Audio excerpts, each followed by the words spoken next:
श्रीमद् भगवद गीता का ज्ञान आपकी सारी व्यर्थ की चिंताओं को समाप्त कर सकता है। गीता का ज्ञान मन की हर परेशानी और अशांति को नष्ट कर देता है। जब महाभारत का युद्ध आरंभ होने वाला था तो अर्जुन बहुत चिंता करने लगा कि मेरे गुरु और पिता और मेरे सारे रिश्तेदार, मेरे सारे मित्र इस युद्ध में सब मारे जाएंगे और ना जाने कितने बेकसूर लोग इस युद्ध में मारे जाएंगे। ना जाने कितनी स्त्रियां विधवा हो जाएंगी, सब कुछ बर्बाद हो जाएगा।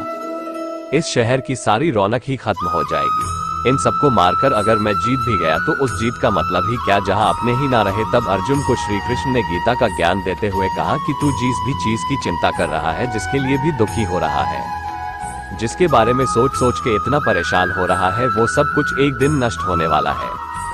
वो आज नहीं तो कल वैसे भी मिट जाएगा। और जो अविनाशी आत्मा है वो कभी भी मर नहीं सकता, नष्ट नहीं हो सकता। तो चिंता और दुख किस बात के लिए करते हो?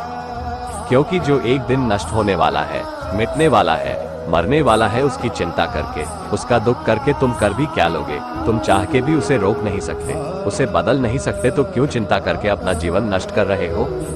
चिंता तुम्हारे मन को दुखी और रोगी बना देगी, दायर बना देगी, और जो नष्ट हो ही नहीं सकता उसकी चिंता करने की कोई जरूरत ही नहीं है। तो परिस्थिति को चाहे तुम जैसे देखो, तुम्हारी चिंता करना बिल्कुल व्यर्थ है।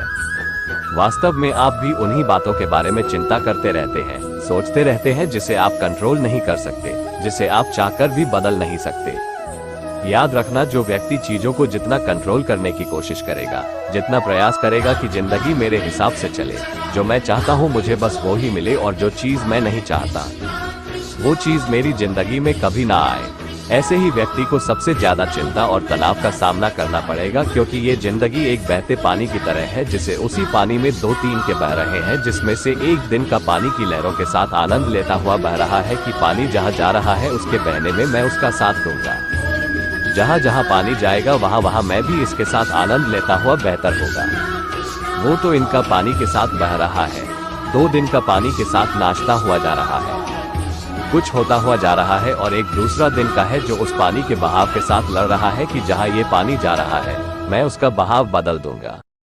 इस पानी को मैं वहां ले जाऊंगा जहां मैं ले जाना चाहता हूं, क्योंकि मैंने अपनी मंजिल कहीं और सोच रखी है।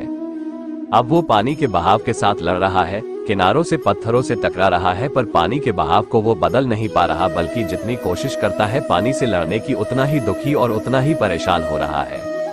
ये जिंदगी भी ऐसे ही बहते पानी की तरह आगे बढ़ती जाएगी। लेकिन अब हमें तय करना है कि हम किस दिन के की तरह बनना चाहते हैं। या तो हम चिंता करके खुद को परेशान करके जिंदगी से लड़ते रहे, जिंदगी से शिकायतें करते रहे, या तो फिर हम उस दूसरे दिन के की तरह बनने की, जहां जिंदगी जा रही है उसी में आनंद लेना शुरू कर दे, उसी में ही खुश रहना शुरू कर दे। हमारी हालत उस व्यक्ति जैसी है कि एक बार एक राजा नगर से गुजर रहा था। उस राजा ने मार्ग में देखा एक गरीब बूढ़ा व्यक्ति अपने सर पर लकड़ियों का गट्ठर बांधकर ले जा रहा था।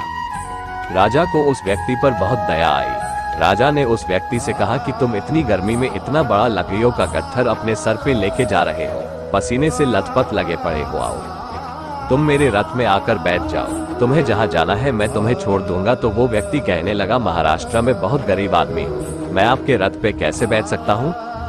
मैं तो आपके आगे बहुत छोटा हूँ। राजा ने कहा कि मैं छोटा बड़ा अमीर गरीब नहीं मानता, मनुष्य को मनुष्य की मदद करनी चाहिए।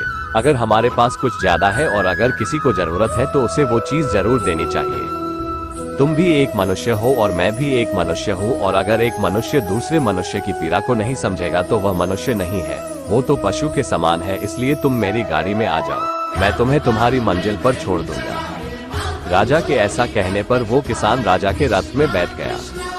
जब वो रथ चलने लगा तब राजा ने देखा कि किसान के सर से अभी भी पसीना बह रहा है। तब राजा ने गौर किया कि उस किसान ने अपने सर से वो लकड़ियों का गट्ठर उतारा ही नहीं। राजा ने बोला कि तुम अपने सर पे ये लकड़ियों का गट्ठर लेकर क्यों बैठे हो? अब तो तुम मेरे रथ में सवार हो, ये लकड़ियों का गट्ठर मेरी रथ पे रख लो, तुम आराम से बैठो। तो वो व्यक्ति कहने लगा, नहीं नहीं महाराज, आपने मुझे ही अपने रथ में बैठाया, मेरे लिए ये बहुत बड़े सौभाग्य की बात है। मैं अपनी लकड़ियों का वजन आपके रथ पे बिल्कुल नहीं आने दूंगा। तो उस राजा ने अपना सिर पीट लिया। यही कहानी हम सब की है।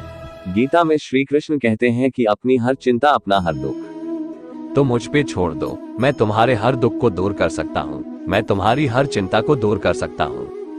लेकिन यहाँ हर एक मनुष्य अपने सर पर चिंताओं की लकड़ियों का गट्ठर लेकर घूम रहा है, हालांकि कर कुछ नहीं सकता। ताकत कुछ नहीं है, लेकिन इंसान अपना जोर चलता रहता है। हर इंसान को लगता है कि सब कुछ मैंने संभाल रखा है। मैं अगर ध्यान ना दूं, मैं अगर कुछ ना करूं तो सब कुछ बर्बाद हो जाएगा, सब कुछ खत्म हो जाएगा।